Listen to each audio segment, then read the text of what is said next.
Sumalen wahe yon video. Quand la voix des sans-voix n'est plus écoutée et que chacun des sans-voix hurle, qu'est-ce qu'on entendra? Dans JMT, nous hurlons nos mots, notre foi, notre joie, notre passion et nos idées, mais à tour de rôle. Tu veux qu'on en fasse un débat pour sortir du bas? Ça se passe ici et non là-bas. Sur Walf FM 99.0 chaque vendredi à 23h, écoute-moi. Et là tu sauras qu'avec Game Movement Time, you never lose your time.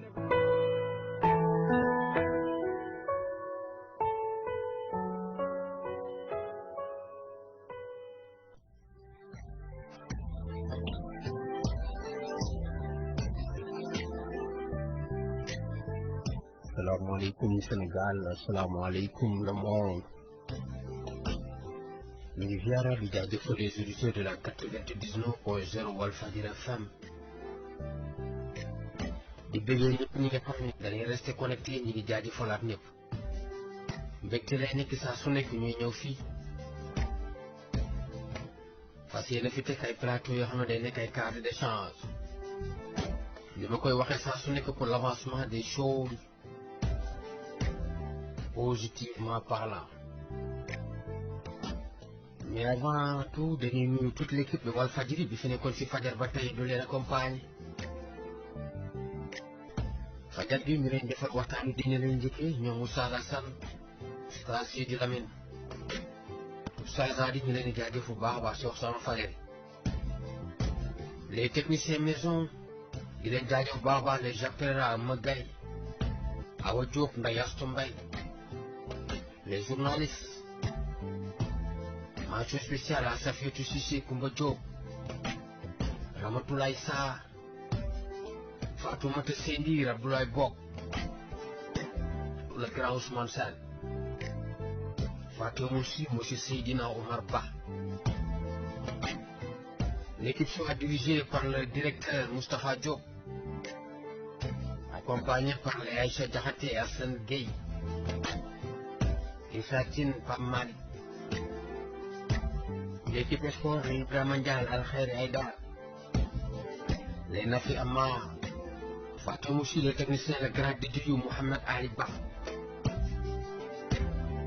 Mais aussi comme confrère et consoeur animateur. L'assistant du jour ce matin il dit aussi M. Pape Ousmane Ba. L'assistant Betty DJ Prince le grand Sanjogo Mbengue Faubert. Toute l'équipe de Walfadjri, assalamu alaikum, toute l'équipe de Walf Radio, de l'Indiadio Bahaba. De nous aussi, GMT, Mamen Djeouez, M. Amadou Tidiane. Et mon état Benen GMT, avec Benen invité, il s'appelle Sos. Mais avant de me ouvrir le micro, il s'appelle M. Amadou Tidiane, comme ça mon numéro de commande, n'a pas trop. Salaamaaleykum. waaleykum salaam wa rahmatullah. yéen a ngi am jàmm. waaw ñu ngi sant yàlla bu baax di ñaan mu dolli. waaw yal na yàlla xeeb dolli kon. amiin yaa rabbal aalamiin. comme moom lépp. moom lépp. xanaa ñu ñaan ko mu xeeb dolli. mooy borom lépp te nee na lépp li mu yor rek ñun ñoo ko moom. ça c'est vrai. alhamdulilah. yow daal lépp mëcc ni ko gars yi waxee. waaw lépp era. ah c'est bien. waaw. ñu gars yi. comme les jargons du militaire RAS. RAS. yow rien à signaler. rien à signaler.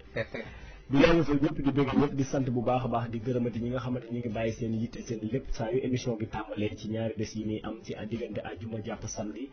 di seen émission GMT bi nga xamante ni dañ ci ñëw rek di def loo xamante ni li doxal jamono la li nga xamante ni dina mën a doxal penc bi li nga xamante ni ñëpp dinañ ci mën a jariñu bu baax a baax gën ko jàppandi te duñu mën a fax di fàtte ñi nga xamante ni dañu doon suñu sponsor wala dañu doon sax suñuy partenaire dañu doon ñoo xamante ni daanaka dañ fiy woote sax mais rawatina ñi nga xam ne ñu ngi déglu ci gox bu nekk ak foo mënti nekk di jaajëfal ñoom monsieur Babou professeur monsieur Babou di jaajëfal ñoom Moussa Kébé depuis Yëmbal Abdourahmane depuis Fouta Tukulóoru Baye di ko jaajëfal baax a baax Aliou Ba depuis Dalifort Moustapha Badiane depuis Kaolack Katim Cissé ca foofu noonu tamit ca Kaolack Malick Dramé depuis Wakam Abdourahmane Diaw Cité Sonatel Mor Kane Rufisque Mor Niang bu Mbacké Bari député du peuple maa ngi ko jaajëfal bu baax a baax Abdou Diop depuis Kaffrine Seydou Faye depuis Touba Lamine Bakhoum de Parcelles Doudou Fall depuis Liberté 6 di jaajëfal ñëpp di gërëm ñëpp lépp lu ñu ma ci toogee gars yi rek nee nañ boo limee rek foog nga am ñoo fàtte ça c'est vrai. waaw parce que nee nañ boo limee ñi nga xamante ne ñoo nekk Ndakaaru rek bul fàtte correspondant yi ak les reporters. dégg la loolu ci am solo la. te ñooñu ñu ci bokk lañu quoi. daanaka lu ci bëri ñoo koy def. ñoom ñooy nitu terrain yi. nitu terrain yi. macha allah di jaajëfal bu baax a baax correspondant yi ak fu ñu mënti nekk rawatina sax ña nekk ba boori Kédougou ñoom Serigne Brahima Daawo di jaajëfal ñëpp di béggee ñëpp di sant ñëpp di leen wax bismillah ci beneen chaîne. te aussi benn consultant boo xam ne vraiment sama waay la. Théodore. si koy def waaye Théodore sama waay la. waaw nuyu waat sa gars yi mu di sos fii. di jaajëfal ñëpp di bëggee ñëpp di leen sant di leen jaajëfal bu baax a baax di leen wax aussi ñu ngi tàmbaliwaat beneen émission boo xamante ne tey jii yaakaar nañ si ñëpp dinañ si mën a déglu dinañ si mën a jariñu bu baax a baax ñu war a dalal Saliou Ngom ñu gën ko xam ci Zoss di bëggee ñëpp di sant ñëpp di nga xamante ne ñëpp ñu ngi bàyyi xel ci émission bi nga xamante ne GMT la Game Movement Time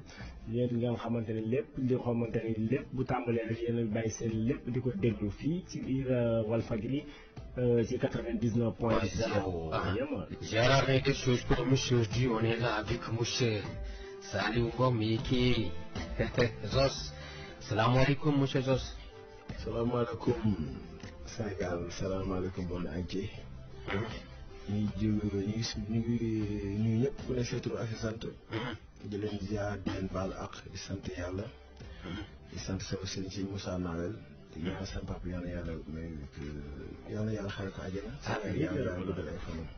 ak yaay yëpp ak papa yëpp ah. macha allah. waaw. mais yéen a ngi am jàmm. waaw ñu ngi sant yàlla bu baax ñu ngi sant yàlla bu baax. Ngom moom c'est séeréer ah. waaw c'est séeréer man original séeréer. original séeréer séeréer fan la Saafeen wala séeréer fan. Siin. ah Siin Serigne Siin parce que sama mbokk yi ñu ngi Fatick Kaolack ay Toucar Diohine affaire yooyu sama côté yaay. ok sama côté papa ñu ngi Koupantoum. Koupantoum région de Tamba quoi. ok d'accord. village 10 affaire yooyu village 10. kon sa yaay moom du séeréer. si sama yaay séeréer sama papa séeréer la. ah d'accord macha allah. mais secteur yi ñuy jóge ñoom bokkul quoi. d'accord mais yow ko def mun naa la woowee Saalum quoi. Saalum Siin. ok. ak Tamba. Amadou. waaw bismillah comme ni ko xamee rek defe naa moom tamit dafa nekk jarbaat sax ci Alioune Sarr. waaw parce que sama yaay Sarr la sant. moom Sarr la sant aussi voilà quoi. dëgg la famille. léegi comme ni ñu ko xamee ni ñu koy tàmbalee Zoss la ñu invité. ñu gën ko xam ci Saliou Ngom. nekk siin séeréer mais dañ koy tàmbalee ci ñetti séries yoo xamante ne dañu tàmm saa yi ñu amee invité ñu indi ko quoi. jox ko auditeurs yi. léegi ñetti séries yooyu nga wax ñu fan ngay tàmbalee tey. waaw fu la neex rek. ok. ban artiste mooy jiitu. waaw fu la neex rek. kay ku ma neex rek jiitu moom. ah waaw. waaye ñu tàmbalee ko ci Ngaaka Blindé ak Sénégal Unite. d'accord ñu fi indi. suñu Sénégal la nañ ko jox te bokku benn waar xaacandoo sëgu dóorandoo muy gën a taar fii benn pot la da ngay naan jox sa morom naan lii benn lal la ñoo ko bokk te dañuy fanaan Macky Sall wur na tuddee doomu Abdoulaye doomu Abdou Diouf tuddee doomu Karim Waay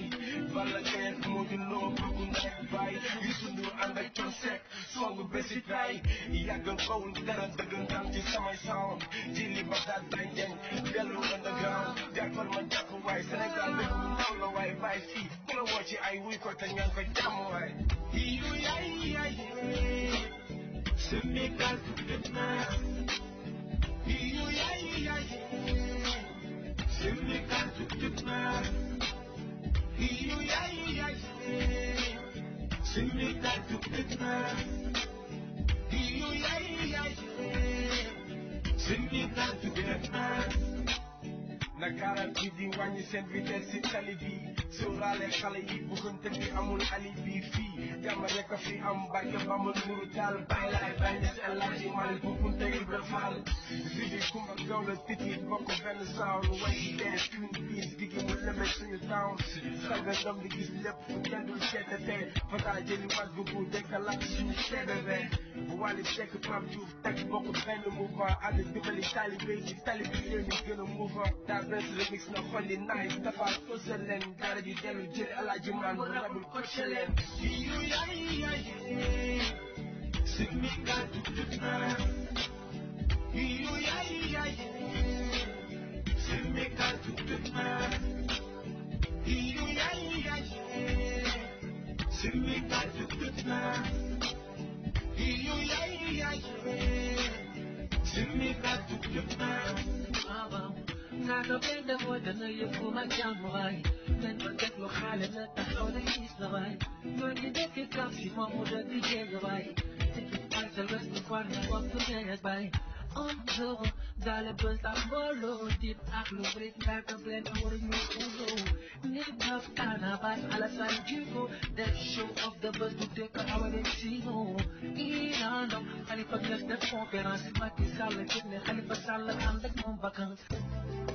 ok bi mooy premier héritier bu leen monsieur Zoss indil mooy monsieur Ngaka Blindé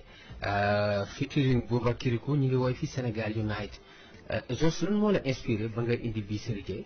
ah non xam nga rek vraiment son bi ku ko déglu xam nga ne c'est son bi mel ni moom franchement parler. oui rare na quoi c'est parce que message yi ñu ci jàll dafa am solo.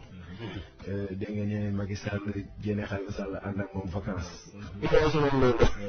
ba pare mu ne Abdoulaye Wade tuddee doom Abdou Diouf. gis nga. c'est des messages yoo xamante ne vraiment fort la quoi. voilà xam nga boo déggoo li réew mi war na quoi. non lii dama yaakaar ne vraiment bu ko gars yi déggee sax dinañ ko gracier quoi. di ko ñaan yàlla mu génn foofu nekk quoi. c'est parce que lii nii li mu wéy dafa am solo tellement déggoo mu ne Wally Seck Pape Diouf def benn genre vidéo dimbali xale taalibe c'est des messages yoo xamante ne vraiment dafa am importance te lii la ñu doon xaar ci musique Sénégal. est-ce que mënoon na si dolli ne comme par exemple benn Modou Lo Balla Gaye Eumeu Sène Zoss ñoom ñëpp benn bokk benn boolu añ toog di lekk. loolu la wax ni gis nga loolu la wax ni xam nga parce que on est tous africains man je parle vraiment du ma wax Sénégal maanaam on est tous africains parce que man sama xeex yëpp mooy l'Afrique parce que boo demee aux États-Unis au niveau des États-Unis wala feneen duñ la wax ay Sénégalais wala Congolais dañ naan l'Africain voilà c'est ça quoi moo tax message son bi daal ñaa gars yi jël ko ku ko déglu liñ ci gis sa bopp daal vraiment ça c'est vrai ban mooy deuxième héritier bi. waaw mën nga indi Aldo bi waaw. Aldo ok jaajëf.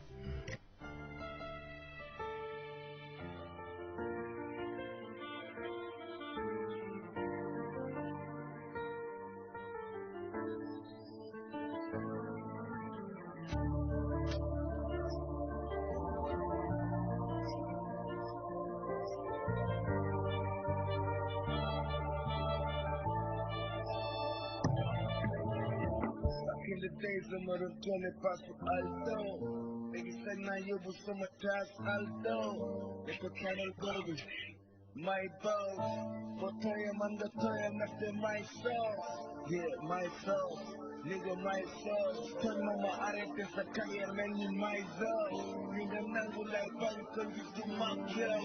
Kilowatt dëgg rest in peace to die dog.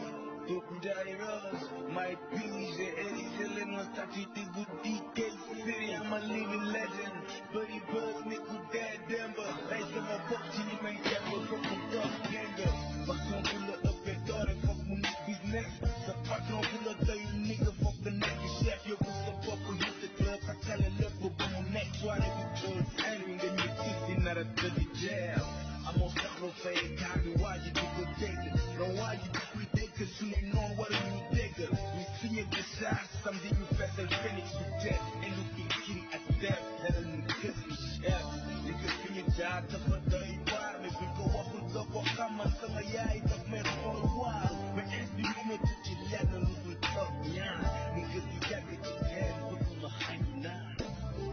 bi mooy deuxième héritier bu monsieur Zoss xam naa ne dañuy njëkkanteeg temps bi avant les grèves de 0 heure bi mu nekk Aldo avec monsieur Caravas. bi aussi dégg naa mun a si. waaw mais moom dafa nekk koo xamante ne xam nga rek genre dafa nekk nit boo xamante ne xam nga dama gëm gars yi nekk dañuy gars yi xam ne ils sont partis de rien du tout. Self-made man. Voilà, boo self-made man start from the bottom. try to be top, you know, come from nothing. Yeah, I like that man. moom mu ngi ñëw xam nga boo gisee clip bi dem ba Dubaï defee fa clip bi innové waat rap bi xam nga loolu moo ma gën a impressionné donc son bi fu ma toll dama koy bëggee originalité bi mu wane na benn niveau aussi ba xamante ne genre nañu bàyyi chaque jour xam nga rek wane ay route bi nii blague yi xam nga genre ñu foog ne ñun gars yëpp loolu la ñuy dund mais souvent il faut nga yóbbu rap bi de manière qualité. dama dama sànni son bi. dafa leen diversité quoi. diversité booy. affaire bi mën na jóge fii dem fa. tout héros quoi. su ma déggee dafa mel ni da nga bëgg les héros quoi les rois.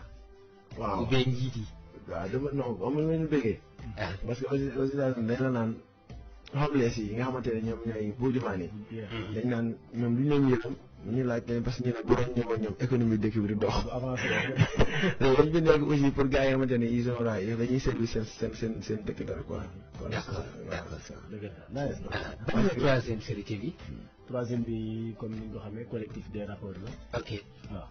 kon ñu dem te ñëwaat. hommage au bateau le Joola. d'accord. Le Joola suuf na ñëpp ñu ngi jooy.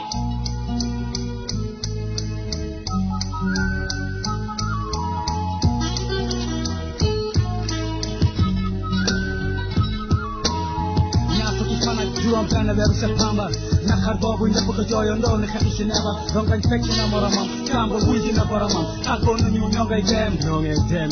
ay waa ji de ñoo ngay dem yóbbaale ñu doonoon yaakaar ñi seen njaboot toogoon di xaar allahu rabbana moo leen fi indi moo leen fi jëlee fu mu leen jëmee moo gën fuuf leeru la ñuy fekki rasulillahi moo leen di uuf teral leen musal leen ci jahannama yaakal leen sargal leen foofee ñu nar a xuus ci àjjana yi fi daaw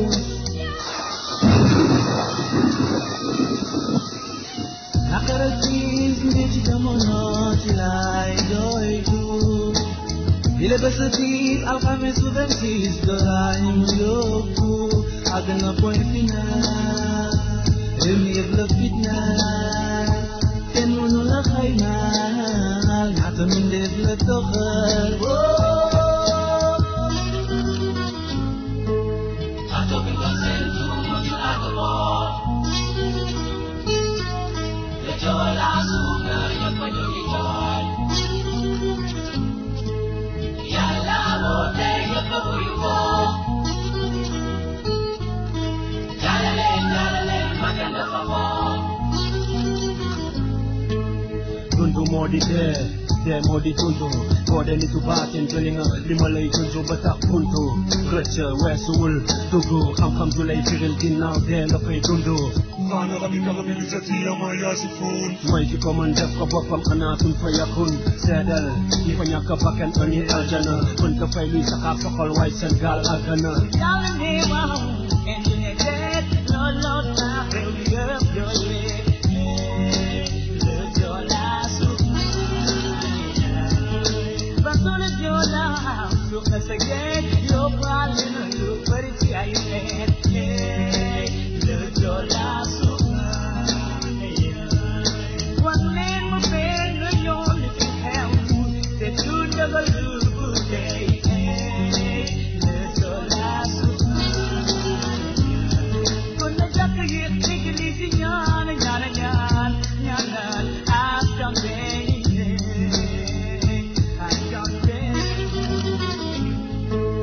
Ato bi ko sentu mutu agabor Le Joola suuf na ñëpp ñu ngi jooy Yàlla woote ñëpp wuyu ko jàllaleen magal dafa moom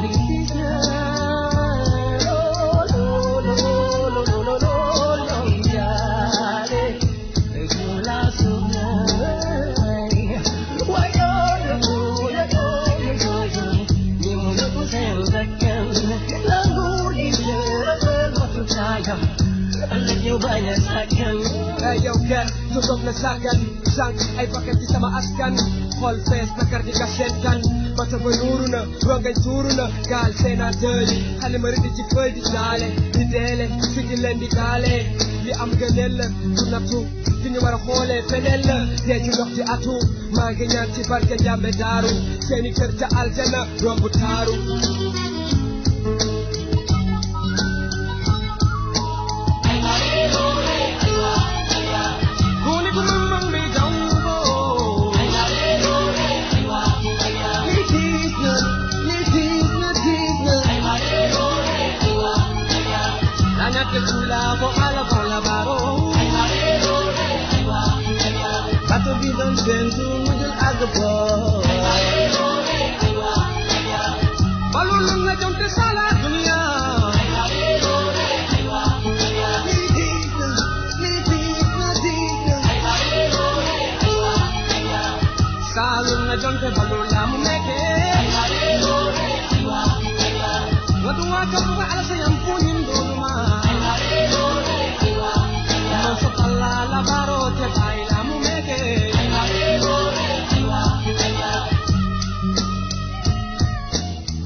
Yo, Simon Biscuit, by Salut, Papa D,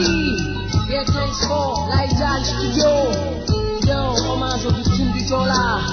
make that place. Yo. di mooy troisième et dernier héritier de Moussa Jos mu nekk bateau le Joola xam naa sax su mois de septembre la ko gars yi di célébrer rat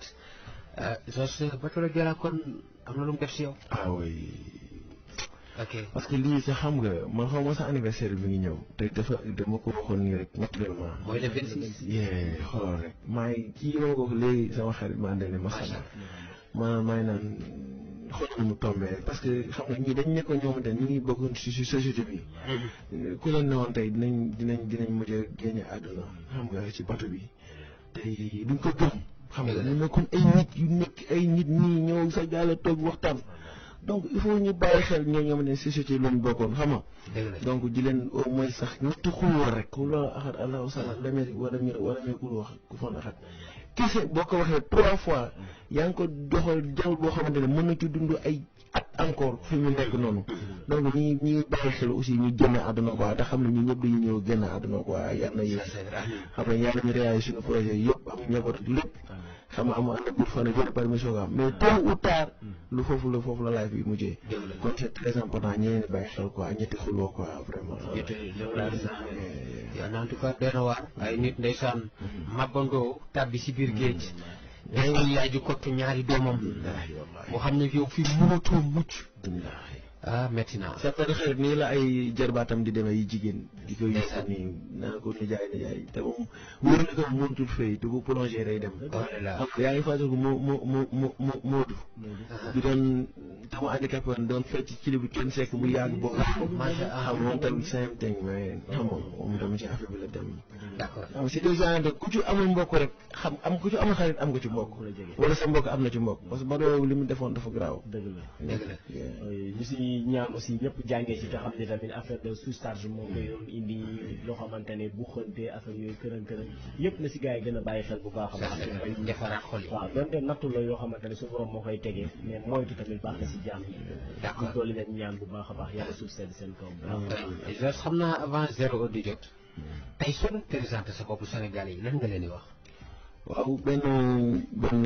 Jos moom benn boy la boo xamante ne mu ngi juddoo Pikine yaroo Guédiawaye màggee Parcelles. ah bon waaw xam nga donc am fam banlieue xam nga. Pikine si fan. Daaru. Daaru lañu ci genre yaroo Guédiawaye màggee Parcelles donc may jógee Guédiawaye maa ngi am 7 ans. voilà Pikine moom xam kii moom fa lu bari waaye ñu naan. yàggul quoi ban Guédiawaye tamit parce que j'avais 7 ans. ci lañ doxu Parcelles affaire yi noonu. mais après maa ngi doon sama fréquentation aussi c'était de Floris. di Valmy Angle Grasland Médina Rue 11 Angle maa ngi seet de passage Oulay ñoom riche famille ñoom riche tout ça. ñoom Torres non mu nekk ñi yoo xamante ne aussi on a grandi ensemble. voilà quoi depuis boobu moom j'avais 18 ans comme ça quoi donc j'avais aussi un peu la mentalité genre un peu différent par rapport les différents secteurs yi ma yoroo quoi. Jos élève la woon temps booy ou bien ouvrier. élève fois def naa jàng naa jusqu'à CM2 comme on dit.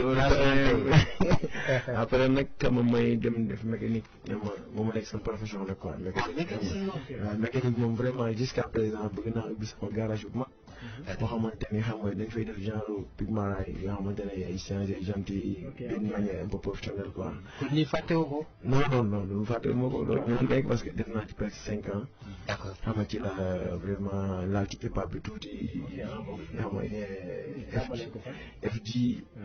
parce que jëm ngeen tudd FG après ñu tuddee changé ko def ko bokk brain xam nga mooy gis nga mooy li ma indiwaat nii rek xoolal loolu te parce que Ronak depuis booy bokk brain mooy comme li nga ko def léegi sànq voilà jóge fa ci laa jóge nag xëy rek gars yi di Tyson bi rek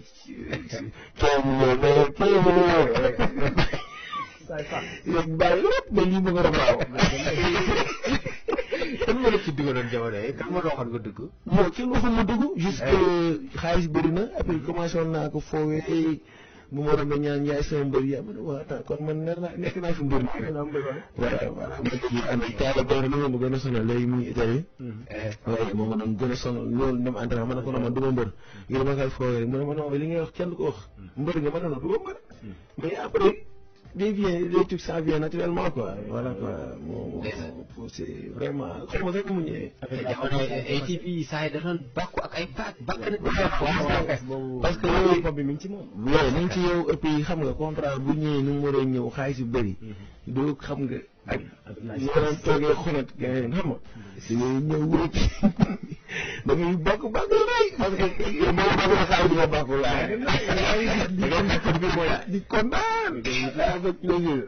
jamono yooyu maa ngi doon wax non gisal Jos mi bi suñu daje woon dama ko dóor mul parce que mu ngi doon daje sa mbër bu tuddoon Bàcc Seras parce que naa rey laa juddoo maa ngi defa di support affaire de mu nekkoon affaire bi mbës nag ni nekk boo xamante ne aussi xam nga chaque jour ma jóg si di ko ñaanal yàlla quoi macha allah mu nekk nit ku baax a baax boo xamante ne gars yi dañoo gis nii rek mais xam nga ànd nañ dem ay Italie 2 minutes tout ça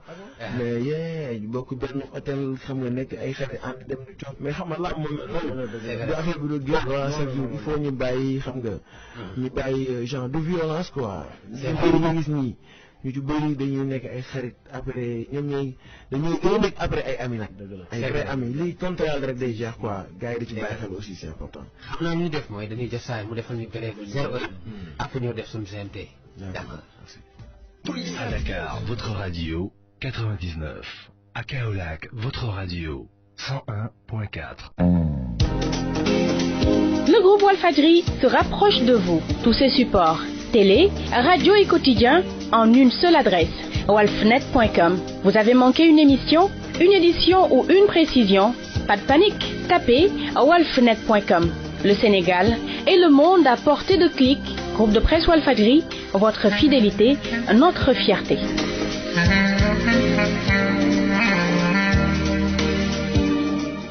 jaajëf lu baax a baax moom Issa Tine jamono ji nag ñu ngi nekk ci samedi 22 septembre 2018 ñuy dalal fii un leader il s'appelle monsieur Jos il est activiste jamono aussi mi ngi yëngu ci ay yëngute yu bari nekk na un leader bi nga xam ne fexe na ba marqué turam fexe na ba boole turam ci agenda bi ci calendrier yi mun naa ne sax ci dictionnaire u sport au Sénégal ndax moo dañ koy ubbi ak le micro bi monsieur Jos jël nga pause ba pare noppaliku nga tuuti. d'accord en fait avant ñuy dugg ci suñu 4 points yi. ñu bari dañ ma interpellé bi ma dugalee affiche bi. ne ma bon Dof Diop da nga juum dafa am erreur de frappe parce que da nga bind ne Jos ancien lutteur. ñu doon wax ne est-ce que doo dindi ancien bi ma ne leen ah duma ko dindi de xanaa moom mu ñëw wax. yow dina mais loolu lu wër la non ma ancien dafa am gars yi ni ñu koy déggee. mais xam nga ku baax bi mën nañ ci mën nañ tuddee ancien lutteur. dëgg la. waaw ki nga xamante ne aussi dafa bëri ba âgé mën nañ tuddee ancien lutteur. ancien lutteur mooy ku nekkoon lutteur. dëgg la. voilà mais xam nga comme dégguñu français. boo waxee ancien dañuy jàpp ku mag la quoi genre dafa mag la bàyyi. voilà amaguma 40 ans ba war a bàyyi bëre mais xam nga. c'est par rapport à genre ndigalu sama sëriñ sëñ Moussa Nawel laa bàyyee xam nga donc décroché naa quoi franchement. mais gars yi dañoo déggul foo ko tuddee ou bien nga def jubilé et tout gars yi ko déggul fenn. waaw mun de mi ngi ci yoon bi di ñëw parce que jot naa ko wax ak quelques journalistes rek mais comme ni déclaré ma ko officiel donc tey moom déclaré naa ko. voilà juste bàyyi na bëri donc voilà quoi puis man mosuma gëm sax ne dinaa bëri ba 45 ans voilà mosuma gëm loolu non franchement parler donc xamoon nag xamoon naa ne dinaa bàyyi mais xamoon ci ban xamoon na lay demee daal. bala may wax Amadou. dama gis millions yi gën a bëri ñu tabaxal leen arène bu bees et tout yow gis loolu la bàyyi. waaw non ça n'a rien à voir xam nga parce que. boo xoolee mooy li ma la wax rek ñun am dañu bëri ay ambition yi ñu war a def suñu àdduna moo tax na damay sant yàlla bu baax a baax sax di ma nekk mbër dama nekkoon mbër ba am ci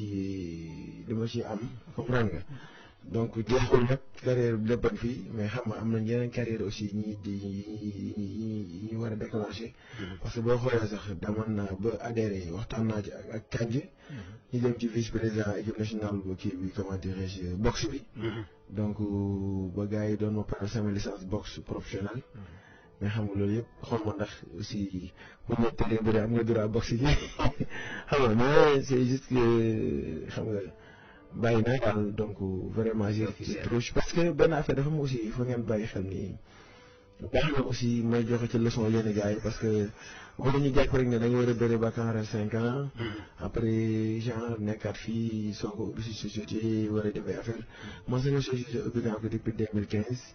donc di ci liggéey BTP import export donc je suis le président d'une association aussi depuis 2012 donc vraiment j'ai un programme pour la santé aussi donc j'ai trouvé pas mal de choses à faire j'ai un nouveau mouvement qui s'appelle Sen Africa xam nga ci dox ci l'ensemble des Africains les 55 pays de l'Afrique donc j'ai trop d'ambition à faire xam naa su ma nee jël contrat bëgg fi nekk di dem di voyager xam nga temps bi duma ko permettre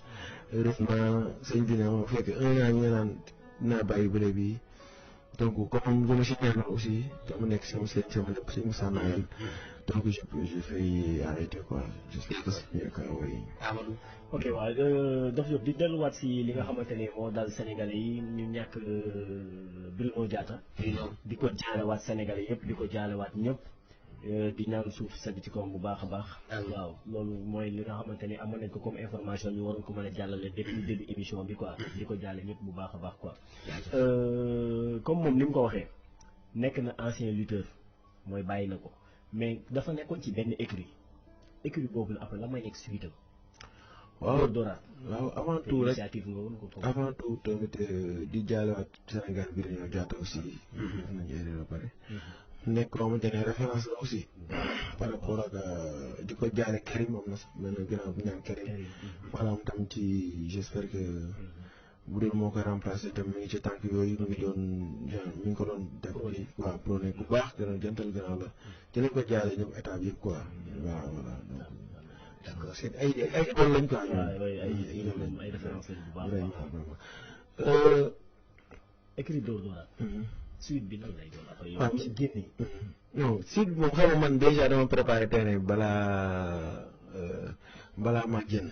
bu doon dama génn sax bàyyi fi dara. ndax boo xoolee ki ñaan Garga Mboye sama rak. ñu bëri dañ ñaan kooku mooy mbër man ma bëgg. waaw loolu moom ñu ko bëri. waaw ñu ci wax naan du xam nga boo xoolee ci mel ni Goro Sock tamit. ci des champions moo den ci équipe lañ nekk xam nga Ramdan xam nga Garga de ku lim jum daal xam nga mu nekk boy yi nga xamante ne xam nga bëri nañ ci équipe bi xam nga am nañ carrière boo xamante ne vraiment war nañ mën a def man xam nga lu ma deful lu ëpp lu ma def waaw mooy li ma deful quoi genre ñooy doublé ma xam nga wala mooy ñu def li ma def xam nga li nga def mooy yóbbu làmb ci benn niveau ni ñu koy yóbbu niveau mooy xam nga créer ay bàkk yi mais xam nga il faut nga nekk artiste il faut nga nekk créateur voilà boo xoolee Tafa Gueye li mu indi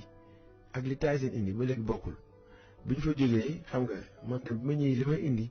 xam nga ak lu ñu Modou Lo indi Balla Gaye indi ko xam nga yeneen mbir yi ñëwaat Eumeu Sène li mu indi kon kenn bokkul sa morom la nga indi donc nit ki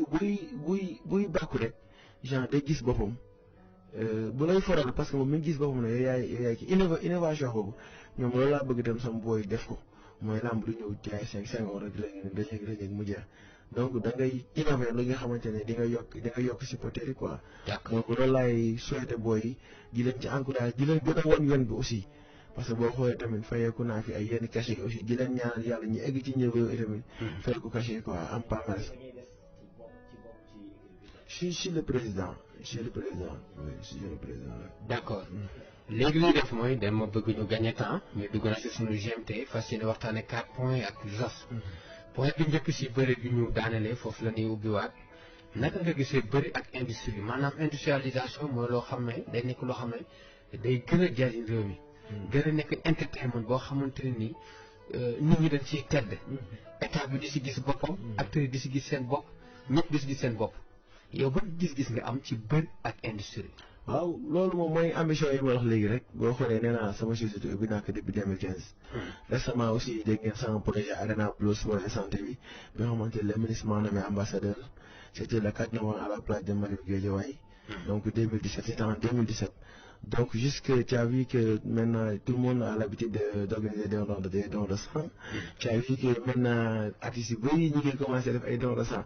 xam nga ñu ngi koy innover parce que bi may ñëw CNTS. C'était au mois de novembre, septembre, octobre 2017. dama ñëw ñu ne ma lii lañ doon ñaan yàlla am benn artiste bu ñëw rek porté affaire bi ñeneen nañ ci war a topp donc man lii laa doon ñaan yàlla boo xoolee tey don de sang dafa nekk buzz Sénégal xam nga te loolu yàlla boole na ma ci dugal naa ci sama loxo mu barkal ko ba tax mu demee nii. yaa ngi dégg parce que bi may commencé boobu xamuñu ko bi ma leen di wax affaire don de sang pénurie de sang amul woon c'était kii laa ñëw waxtaan ak ministre xam nga ci affaire bi donc mu nekk combat wonte ne nee naa leen ñu ngi jëm ci politique décembre janvier février moment boobu dañ fàtte tout ce qui est don de sang donc ñun moment boobu tamit dañuy nekk sur le terrain pour mu ne xam nga sauver vie yi xam nga donc mu nekk acte boo xamante acte humanitaire la au lieu lutte violence sax léegi dañ koy def lutte sociale xam nga lutte don de sang social donc c'est des trucs yoo xam ne c'est très important dina wax ne aussi je suis dans le BTP xam nga import export yëpp maa ngi ci kawam dina wan ne mooy li ma la wax lutte comme ni ko sa waay waxee léegi industrie bi donc man j'ai des projets gis nga Diamniadio City bi boo xoolee boo suivre sama émission Tunkara bi may bëri Tidiane Faye waxoon naa ko mais j'ai un projet woon te démarrage bi 75 milliards la xam nga parce que maa leen doon wax si di mel ni ñu jël ko innové ko tabax si une nouvelle ville parce que man daa am ay vision yoo xamante ne c'est à long terme vision yoo xamante ne aussi day développer réew comprendre nga donc souvent sax technique boobu mooy bu bëri boobu technique boobu macha allah yàlla moo ma ko jox donc moo may permettre sax du ma am jotu sport wala du am jotu dara donc di la wax ne man aussi samay ambition bëri na loolu macha allah donc loolu dafa si d'accord quoi lutte industrie boobu noonu quoi voilà monsieur André. te ne comme yaa ngi koy am plusieurs. léegi après nag ngay def ba mën ko réaliser. parce que yow tamit bu 15 milliards bu 75 milliards bi nga laajte woon. mooy li ma wax parce que boobu Badiane Namara moo nekkoon fële. xam nga cadastre bi. si xam nga boo ñëwee am na kuñ ma booloon foofu mais boo ñëwee di ko wax c'était en 2010. 2010 boobu maa ngi jógee maa ngi demoon New York jóge fi dem Charlotte jóge fi dem Atlanta. bi may ñëwee après di waxtaan ak ñoom ci projet bi xam nga dama dawal avion léegi su may jël loo dem ci ay dëkk train laay jël. léegi su may jël train bi nii may xool américain yi liggéey seen dëkk bi moo tax nag bëgg a indi projet fii mais boo ñëwee dañ ma ne carrément boo yow da nga dof di ko noo ko fi réaliser mais par léegi nag gis naa ne ñu ngi koy commencer réaliser mais ba léegi sax dafa différent ak man li ma bëggoon te tànk yooyu tam maa ngi ci donc mu nekk ay ambition yoo xamante ne nit du la yàlla may xel nga ci xalaat rek dañ ciy sant yàlla ko waaw man su ma ñëwaat seen industrie waaw vas-y léegi presque man sama question bi comme ni ma la ko expliqué vision yi ngay am noonu ok vision yi ngay am ba mën a réaliser li nga bëgg def affaire yooyu noonu ak lutte bi nga xam ne moom nga doon def pour mën a dajale moo leen boobu la xamante ne ñi si ëpp dañ naan noonu damay dimbali sama yaay dama yóbbu sama papa manque la affaire yooyu noonu est-ce que loolu dina mën a ànd ak industrie bi ngay bëgg waaw mooy li ma la xam nga vision boobu xam nga li ngay def rek mooy chercher ay bailleurs de fonds xam nga nit yi différents nit yi bokkuñu am ñoo xam ne seen ambition rek mooy am kër tabax takk jabar teg fa rek pare nañ ci xam nga mais ñun dañuy am ay vision à long terme yoo xamante ne c'est pour chercher des bailleurs de fonds ñu ñëw ci dëkk bi investir si dëkk bi comprendre nga donc mu nekk en grosso modo loo xamante ne nii man sama tànk la samay ci lay dox ci lay wax parce que mi ngi mel ni programme don de sang yi wax ni les Sénégalais ils n'ont pas les banques de sang les régions du moins ak les arrondissements départements yi déjà rek moom benn banque de sang muy la CNTS le centre de transfusion sanguine yaa ngi dégg loolu yëpp projet yooyu ñu ngi ci xam nga di xool lu ñuy def ba liggéey ci loolu bu baax a baax xam nga mu nekk loo xamante ne tamit ñu war a sensibiliser Sénégalais yi ñi am habitude di may deret parce que organisation mondiale de la santé dafa ni 1% de la population sénégalaise ñoo war a may deret pour déficit bi moom la ñu dootul dee pour dialyse di répondre wala nga accoucher wala nga accidenté dee ndax hémorragie externe ñu wax tam ni de 18 à 14 à 60 ans mooy may deret mooy de 40 kilos de may deret dépend du ñu da nga tuuti wala da nga pata parce que mën nga pata ba pare genre anémie donc ku tuuti tam mën na may deret te xam nga genre day ne boo may à 3 à l'instant même day ñëw mais au bout de 3 heures de temps lépp day ñëwaat ànd ak ay globules rouges mën nga tuuti sax fekk fa ngay jaaree parce que deret mooy màgget ci nit fekk nga jaar dafa am deret am yar parce que globules rouges yooyu ñoo la manqué woon ba tax na yaa ngi commencé jël poids léegi donc c'est très important et puis da nga ciy jaamu yàlla quoi donc moo tax boo may deret doo gaaw parce que deret mooy màgget ci nit voilà dëgg la waaw man bëgg naa tuuti ñëwaat concernant bëri bi xam naa après la dinañ si gën a développé dama gis ne seen i jamono yi doon bëree kalaaf jamono yi millions yi dafa bëri woon promoteurs yi bëri mais léegi dañuy dem millions di wàññeeku promoteur di wàññeeku en tant que yow benn acteur bi si nekkoon ba pare xam lépp lu ci am est-ce que gëm na ne bëri bi day gën a jege industrie ou bien dañuy dem mu nekk loo xam ne day naaw ay dunkom di ruus foofu tamit en tant que acteur bëgg naa nga def ni développement waaw foofu xam nga dafa am ay code yoo xamante ne sax bëgguma di ko joxe waaw parce que boo gisee bëgguma di ko joxe dama bëgg chaque jour li di dem ci kanam parce que li da nga war a xam ne bëri sport la xam nga genre da ngay dégg mbër yi xam nga genre par mbër yi français mbër nii yé ma c'est des détails quoi xam nga jusque xam nga bëre lamb la xam nga genre sport la bokk da ngay pare ngeen bi da ngay pare teg ko sangu ba naa duggaat ci population bi mécanicien bi day jóge fee tax am na fa saa bu ñu gisee genre mécanicien guddi kon nii ngay mais attends métier bi bu passé na comprendre donc dama mos a toog benn dame avant bëre bi di nekk en crise nii ñu naan ma mu may laaj lan moo tax bëre bi am doole man ne la moo tax ñi gëstu loolu ñi gëstu la moo tax lamb bi am doole nii donc xam nga ne moment boobu j'espère que ñu ngi doon gëstu ko yi ni ñuy fayee lamb bi ay secret laa lay wax ne yoo xamante ne dañ ma ko laaj man comprendre nga donc man maa ngi doon calculer aspect mystique mais dañ dem ba ci biir découvrir na aspect sponsor la voilà léegi ñu commencé arrêté sponsor yi pour ñu dugg ci lamb ci toog naa di am ci lu leer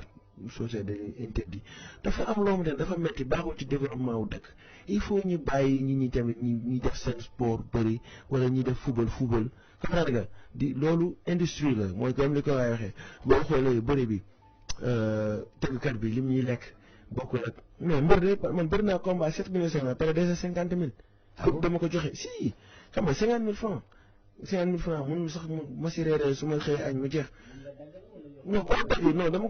ko financé ci combat bi jox tëggkat bi fii jox sëriñ bi fii jox kii auteur fii jox sama oto paan ma dépanné ko xool ñuy lekk si xaalis bëre yëpp yaa ngi dégg defar ay t-shirt fii ñu koy jaay fii ku ne da ngay mos xam nga donc kon ñi fay na ko dafa am lu crise bu muy créé il faut ñu bàyyi loolu man moom vraiment bàyyi naa bëri de mais su ma gis sa sponsor bu mag danga koy ñëw dugal ci làmb ji gars yi bénéficié wu ci parce que ku nekk aussi ñoom nañ leen encouragé boo xoolee avant nañu waxante dëgg agression dafa doon ba jax tàkk boobu question bëre bi mbër yi ñooy dem agressé ji mais dama ne loo xamante ne beneen dama jox exemple jël 200 millions nga dugal ko caaro yi yaa ngi dégg du mbër boobu mooy la ñuy bañ a contrat la ñuy arrêté contrat pour mu dem agressé mais 200 millions day touché secteur yoo xamante ne kooku dina tal leneen yow su ma la wooyee ne la dama bëgg wutal ma sëriñ 1 million ngi nii wala agressé est-ce que da ngay dem di agressé da nga fay bàyyi daw wuti sëriñ nga ñëw ma doole beneen 200 000 ne la kontaan naa ma daan doole beneen 300 000 est-ce que kooku di am na yeneen ambition nga gis waa ci saa si mu jënd quelques téléphones jaay mais xam nga souvent ñit ñi ñëpp pour man ñëpp moo leen dugal ci yenn détails yi donc il faut ñuy bàyyi xel ne xaalis bi dafa circuler tuuti xam nga gars yi mën ci bénéficier wu xam nga réew mi mën a avancer quoi vraiment industrie boobu daal laa gis ci bërëb bi te vraiment xam ngeen ne bi ñuy tëdd mais attends yi tey 100 millions yi ñuy fay Modou Lo wala benn Balla Gaye loolu bu dara waaye man du dara Floyd moom mi ngi laal ay milliards la laal te booy yi ñoo ko mag yaa ngi dégg wala mooy mag booy yi mais loolu lan mooy problème bi pour lan ñu ne ay millions yi du benn ngoon mbiru bu ñu la waxee li ñuy daj dañuy dem ba genre seen comme ni ma wax léegi combat 7 millions 500 nga dese 50 000 ñoom ñooy daj ku ci dimbalul doo dem comprendre nga donc il faut ñu leen di jàppale di leen pousse pour gars yi avancer ci seen liggéey man daal loolu laa gën te vraiment baax na ci aussi genre dëkk bi bu amee ay coono nii gars yi def wala équipe nationale ñuy perte dañuy def lamb pour décompresser ñi ni c'est important quoi donc dañu ay activité culture bi war na ñoom di ñëw di def ay événement di fi indi ay young tech ay future gars yi dëkk bi di xaw a neex mais dëkk boo xamante ne affaire bi danaan tekki rek wala ku jël benn nante sa def ko ministre benn Fou Malade wala benn nante xam nga au moins ñi am na c'est important mais xam nga boo xoolee culture bi da ngay xool ne culture bi da nga koy dégg rek yéen ama nañ dépassé yéen yi aussi parce que damay dégg ñu ay Gabon ay yenn dëkk yi Guinée équatoriale artistes yi dañ fay ñëw all the time di yëngal dëkk bi ñun duñu am loolu en fait xam nga te loolu dañu bëgg xam nga wala quoi vraiment en quelque sorte kon daal su ma déggee bu baax li freiné industrie bëri bi mooy mbir mi dafa bëri fere li si li koy wër waaw c'est ça maanaam tey mën na fayeeku 100 millions mais 100 millions yëpp booy seet 10 millions la fayeeku parce que lépp ay frais la merci soit da ngay gëmm aussi benn affaire aspect ci mën nga gëmm bañ a dem ci sëriñ ñi daan la nga dem jël xaalis bi dem investir ko ci ay bâtiment wala dara voilà bu mais loolu par niveau la mën nga dem ba egg niveau boo xamante ne wóor na ne yow doo gaaw wàccaat nga commencé bëri noonu mais bu dee da nga bëgg a yegg mënoo def loolu parce que il faut nga jël lépp financé ko ci sëriñ dem pour haute victoire pour mën a yegg niveau boobu noonu voilà c'est ça quoi d'accord léegi xam naa ñu songu deuxième point bi parce que après bu dem duggee ci question divers yi ngeen gën a am pour développer léegi pare nañ ci bëri dem ba ñu dugg ci jeune ak développement naka nga gisee en tant que leader ak jeune naka la jeune war a mën a jëngoo ba participer ci développement réew merci question boobu dama ci sawar trop parce que avant amoon naa benn jour benn kii ma doon passé émission man ay rappeur ak benn rappeur j'espère ak Moussa Sy donc ñu ngi doon xuloo ñoom par exemple ñoom bu ñu ñëwee en tant que opposition xam nga rappeur yi ci bëri opposition laa tuddee voilà ak gouvernement yéen dañuy kaas yéen def leen fi dara yéen ñi ngi mais man bu ñu génnee man damay génne tuuti outsider dama leen naan attends nit ki en personne war naa am ay ambition personnelle c'est vrai que état war na mën a jàpp ci ambition jeunes yi parce que di leen yombal yenn affaires yi yaa ngi dégg mais jeune bi yow en personne war nga mën a jóg say propre responsabilité nga jóg jéem a def dara mooy nit yi amuñu temps réfléchir te dañoo xam ne réflexion boobu dafa am importance ci nit boo dul xalaat wala amoo xel yàgg mala yéen a yem ama ngeen baa ma ci wax ji mais dëggantaan parce que mala lépp lu nit di def da koy def différence mala ak nit moom mooy l'intelligence yaa ngi dégg donc nit chaque jour mun a fi nekk werante bëri werante Real Barça xam nga naan café xuloo xeex jaayante ko rek xam nga ak ut jël nit non dafa am yenn saa yi il faut nga dawal sa sixième sens tuuti ne wax mais attends man mii dans quelque temps rek laa war a nekk donc loolu pour nga def ko temps boobu noonu pour ñu may ko il faut yow nga toog sa nekk di xalaat wala nga dem géej toog di xalaat wala nga toog benn endroit bu calme nga toog ndax foofu sax day mel ni suñu borom doon fay wuyu parce que boo toogee di xalaat di nga xalaat yàlla di nga xalaat yonent bi sallallahu alayhi wa sallam di nga xalaat sëriñ di nga xalaat sa avenir mais gars yi souvent duñu am temps boobu en tant jeune te jeune ti nga mën a defee lu bari dafa ñu naan sax booy jaamu yàlla ci en tant jeune lañ ko soxlaa man boo xoolee sama cas rek ku ne mën a ci jël leçon mooy je suis parti de rien du tout jóge ci banlieue bi di ñafe sama premier combat ñafe ma 30 000 ma ne ci géej gi di entraîné nekk ci montagne gi antenne yooyu di ma matt naaj bi tàng yenn saa yi dama entraîné sama tànk yi futt mais damay gëm ne damay nekk dara ëllëg dama doon genre sécurité ay centre cour centimètre an donc seen soirée yu mag yi seen conseil yi semaine culturelle fo sport yi ma ñëw di wax ak nit ba ci yàgg xam nga ñu ne ma yow yaay kan ma ne leen man di ngeen ma dégg xoolal te ci gëm-gëm laa ko tegoon. ne leen at yii di ñëw di ngeen dégg kenn ku ñu naan Zos wallaahi wa taalaahi loolu laa leen doon wax ñu ne at yii ñëw di ngeen dégg ku ñu naan Zos man lay nekk parce que dama gëmoon te yàlla dañ ne li nga gëm moom borom sàcc sax boo gëmee ba def naa mën nga ci am xaalis mais dañuy ñaan yàlla kon mu xir ci lu baax kon ma leen ne foofu li nga gëm rek loolu moo mën a dem donc man développement des jeunes laay wax moo la tey ñi créé structure bi nga xamante ne day dox sax ci financement comprendre de ce fait que nit ñi war a gëm parce que découragé moo baaxul ci jeune en tant que conseil ba leen di jox parce que nit bu lay yóbbu ci sëriñ di lay liggéey sax j'espère que day liggéey pour nga découragé te boo découragé génn nga ci cadre gëm yàlla parce que boo gëmee yàlla doo découragé tey am naa xarit yoo xamante ne ay agent sécurité woon lañ doon def ñi nekkoon ay chaque jour dama joxe exemple ci Bougane Gueye il était journaliste yaa ngi dégg bi ma gisee mu créé d'accord def leen dama ñëw toog seet ma audience mais bu ñëwee il m'a donné des conseils ma ñëwee dama ko ne sox xaalis indi ko fi dama bëgg ñu waxtaan mu jox ma ay technique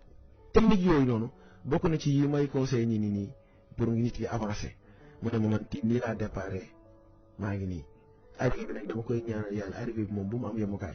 yaa ngi dégg mais wax na ma départ am waxtaan nañ ci donc c'est des ambitions yoo xamante ne mooy quelques cotes yi may jox jeunes yi tey mooy jeunes yi il faut ñu jóg def dara kaaw bi ñuy xëccoo ne jaar ci moto yi jaru ko parce que kaaw amul dara man dem naa foofu j'étais à l'extérieur bu doon dafa neex à ce point da ngay dem di for xaalis kon tey man fa laay nekk wala keneen ak keneen am nañu possibilité voyage fa la ñuy nekk boo nekkee fii am say ambition boo demee États-Unis wala en France tout ça quelque chose comme ça da ngay recommencer vie à zéro surtout bu dee amul métier ñu amul métier dañu fay sontor dañuy jaay ay chargeur wala ñu fa di daw tey ñi nga xamante ne ay mécaniciens wala daw na nekk nañ dara sax mën nañu am chance def formation 2 ou 3 mois dugg ci benn usine ñu jël leen ñuy liggéey mécanique wala dara mais ñu amul métier day métti ci moom yaa ngi dégg kon dem kaaw aussi rek du solution bi mooy on est dans un pays un peu bizarre sax laay wax parce que da ngay ànd ak nit ñi dañ koo liggéey woon mais il faut ñi tam nit ki ngay jóg ci sa bopp xam nga dem di xool sa yaram di xool ci lan nga nekk man gis ni góor woon musique dama dem gis ngeen ko dama dem si làmb ji du ma sol dara sama yaay mu ne ma boo def naag ne la rey yow doo américain wala doo français boo kii dafa nga uti ay kii parce que man dafa nekk loolu xaw ma ko loo xam doo gëm mais damay gis ay cas bizarre yoo xamante ne dama naan kii nit ki lan moo tax mu nekk niveau bii ba léegi mënul changer kon nañuy jóg dañ ne jabar sax boo koy xool da nga boo ko kii def wala fas wala kër da nga koy xool donc doo leen jóg di jóg seen bopp di xool seen bopp conseil yi may jox jeunes yi la di xool lu xew ce qui se passe di bañ a décourager surtout décourager man bëgguma jeune buy décourager nañu góorgóorlu milliard dëkkul fenn yaa ngi dégg boo ko gëmee rek suñu borom jox la ko ndax boo xoolee ki ko gëm ba am ko nit la comme yow am ñaari bët ñaari nopp ñëw taxaw jàkkaarloo ak yow donc li may wax foofu mooy souvent dama gis ñuy décourager mel ne ku dof fekk dofuñu doo ñàkk xaalis ñuy décourager di naan dañ ne nit ki boo koy yàqal ba gis ko mi naan sax jàppal na yow sa liggéey jàpp na wala boo koy yàqal ba gis ne kii nekkatul jàpp nañuy góorgóorlu ci loolu man daal loolu laa gëm te ku ci góorgóorlu gëm nga yàlla ku ci góorgóorlu lu gëmoo yàlla loolu laa gëm. macha allah développement bi rafet na parce que aussi jeunes yi soxla nañ conseil bi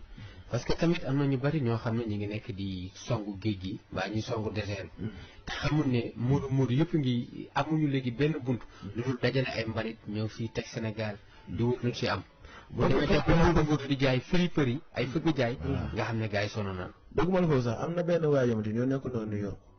New York laa wax de chaque jour mu ne man daal billet moo ma teree ñibbi te ñu ne ñi ngi fii yore boppam pour 5 millions pour dugg New York voilà comme li sa waay wax ne c'est important. comme yow da nga naan jeunes yi pour lu leen encourager. léegi lu am décourager day am encourager.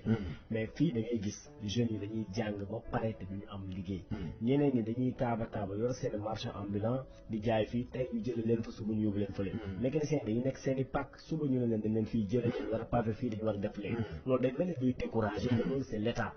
ak loolu tamit nan la ñuy mën a def ba encourager jeunes yooyu ba ñu des fii parce que loolu moo leen di may ambition ñuy bëgg génn wala dem defi leneen parce que ñu gis Kawamane di ñëw di tabax di def leneen day indi beneen ñee. léegi yow loolu ban gis-gis nga gis ak état bi ni muy defee ni muy doxalee. loolu moom vraiment si su ma koy wax sama xol day jeex barke alxuraan daf may metti loolu parce que tey boo xoolee état war na jógaat bu baax ci peuple am parce que boo xoolee peuple bi souvent seen ñaxtu seen problème duñ ko faj j'espère parce que man dama naan en 2011 bu ñu la waxee Dubaï en 91 bu ñu la wanee Dubaï nu mu meloon Dubaï bu ñu la wanee dem leen internet ngeen def Dubaï 2011 91 2013 Dubaï en 1991 et en 2013 te développement dañ lay génneel photo yi yaa ngi dégg mu nekk dëkk boo xamante ne nii mais nañu xool dëkk boobu lu ko doxal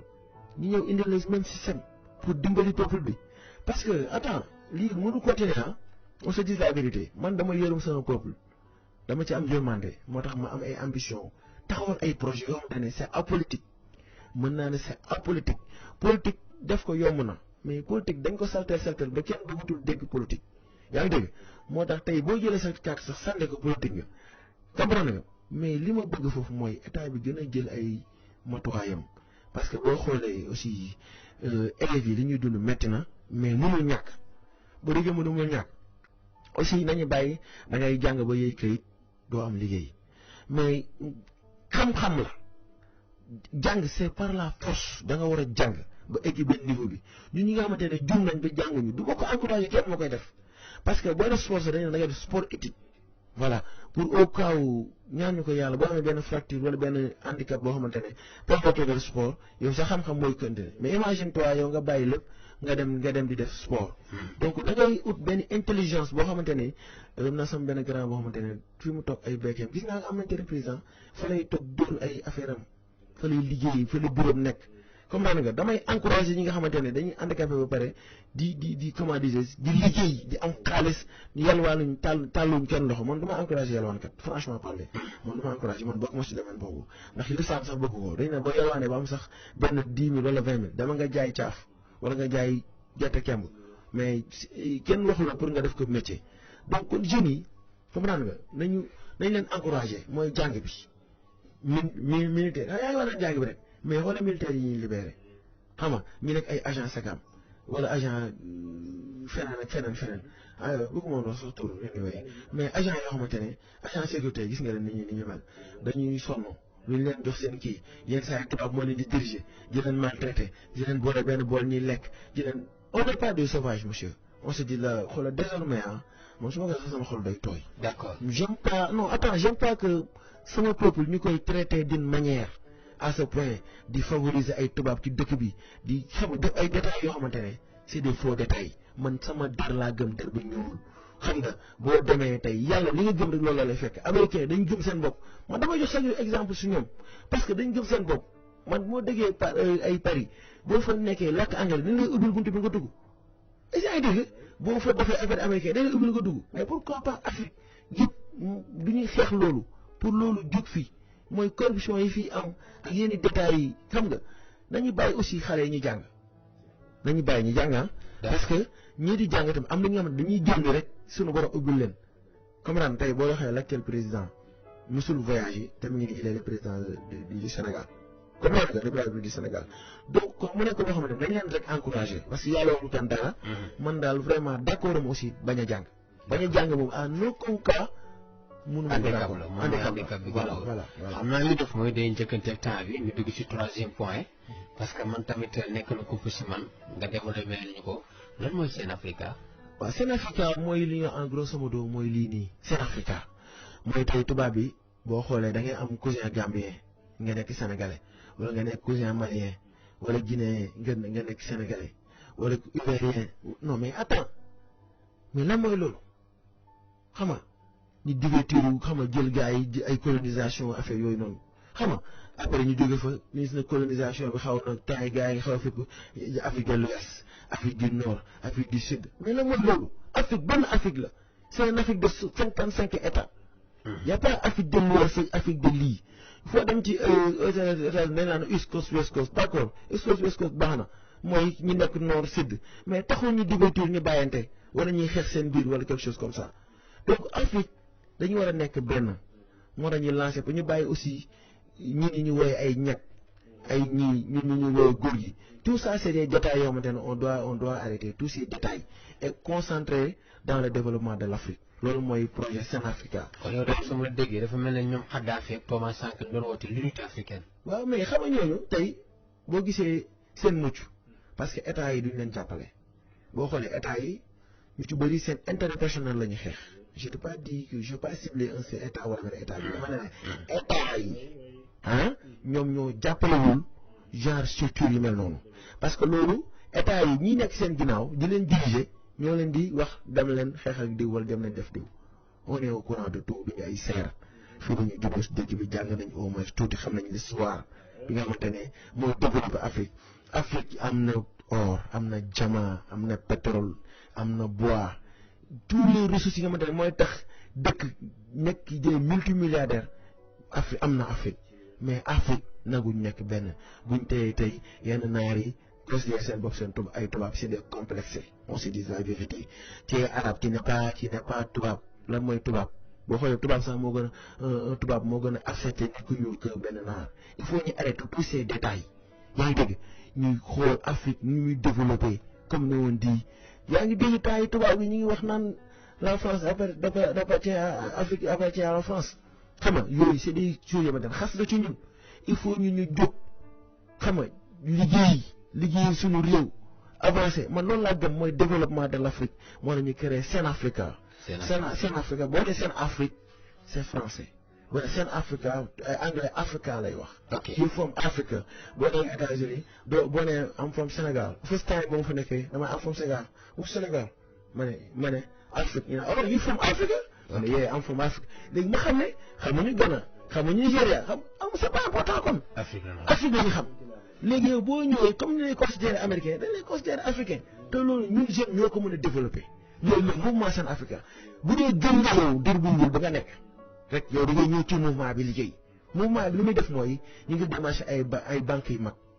yoo xamante ne suñuy ñi nga xam ne si mouvement bi lañ nekk suñuy membre lañ wër na ñii vraiment ils sont fiers d'être africains dañ leen di financer seen projet de ce fait que ñu ñoo gérer garantie di financer nañ ñoom seen projet de ce fait que aussi produits yi nga xamante ne ñi ngi au Sénégal en Afrique du moins je m'excuse en Afrique du moins y a des produits yoo xamante ne tey ñooy développé dans les pays européens et des choses comme ça salon yi nga xamante ne dañ ko organiser au niveau international xam nga ak foire yi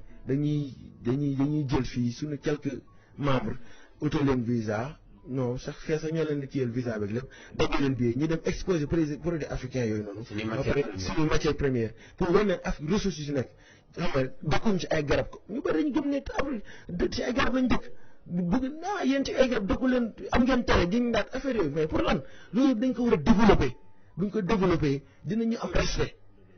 bi ñun day delluwaat ci ñun le respect est réciproque da ngay respecté nit ki pour mu respecté la déjà respect fi muy njëkkee mooy nga respecté boo xoolee nit ku respecté boppam lan lañ lay wax kii dafa civilisé dafa bëgg boppam kii dafa tubaabe parce que dafa njëkk a respecté boppam ba pare boo fi nekkee bàyyi sa bopp bi jaxasoo doo sangu duñ la respecté mais nit mooy li ma la wax ci américain dafa respecté boppam cër boobu nag la ko nit ñi delloo moom la suñu borom sax jëla delloo yaa ngi dégg moom loolu lañu war a xeex da nga war a sangu da nga war a brosu da nga war a civilisé da nga war a def nii cër boobu lañ lay joxaat bu ñu jëlee cër boobu ñu joxaat ñu ko rek xam nga da ngay développé yàlla da lay dimbali loolu la lay wax suñu borom da lay dimbali boo gëmee sa bopp nii yàlla da lay dimbali amoon seen benn gannaaw ma jàppanteel milliardaire la loolu ñu xuloo ñëw këram te dama doon laaj dama doon faral di ma conseiller su ma ñëwee kër parce que aussi dama ko rendre service ci yeneen domaine ñu doon def su ma ñëwee bu ma ñëw conseiller benn jour xam nga su ma ñëwee dafay conseiller daal man a kii daal kontaan naa si moom benn jour ma ñëw rek mu ne ma mu yónni gardien ne ko nekk mu dem ba suba ma ne mais attends nee ko man ñaan si ma xaalis de dama ñëwoon pour waxtaan bi ñuy def chaque jour ñu def ko parce que man liggéey nañ ba mu fay ma pare mais wax bi moom métti quoi ma ñibbi toog na 2 ans gisuma parce que man dama nekk nitu jom quoi bi ma ñëwaatee genre avant ma ñëwaat sama gardien benn sécurité am agent de sécurité bi ma àndal moo ma ne non ñëwul grand bi ma ne ko non dama wuyu grand bi man ñaan si ma dama ñëwoon rek rafetal liggéey nañ jàppale naa ko affaire yi mu non gain bi dama noo ñëw rek après benn jour ma ñëw toog ak moom mu ne ma way yow da nga gëm sa bopp ba mu ëpp ma ne ko non grand maa ngi jégalu quoi mais gëm sa bopp mu ëpp da ngay gëm sa bopp wala nga bañ a gëm sa bopp comprendre nga mais moo tax nit war na développer ba rusa toog buntu nit di ko ñaan wala dara xamal nga développé personnellement yow nga jóg sa bopp tey wallaay boo jógee sa bopp yàlla dina la dimbali yàlla dina la woon yoon boo demee gëm na mbaalu ngeen avancé parce que milliards yi am na dëkk yoo xamante ne tey xoolal ay Japon ni ñuy développé xoolal ay Singapour xoolal ay Dubaï ni ñu développé ay nit la état bi jàppale leen jeunes yi yor te nañu bàyyi ñi ñuy liggéeyante seen biir nit ki boo ko yéene la bon loolu moo ne dal dangay arrière boo xoolee ki ngay jàpp di ko liggéey nii rek doo ko jiitu nag yaa ngi dégg te boo toogee dañu ne yéene nekk la borom moo ci fanaan boo toogee nit nga yéene ko milliard boo defee nag suba yow yaa ciy jiitu kon dañuy bàyyi ñu xel bu baax a baax a baax a baax ñuy bàyyi di yéente bon nit am milliard vraiment war la yàqal dara ci sa ci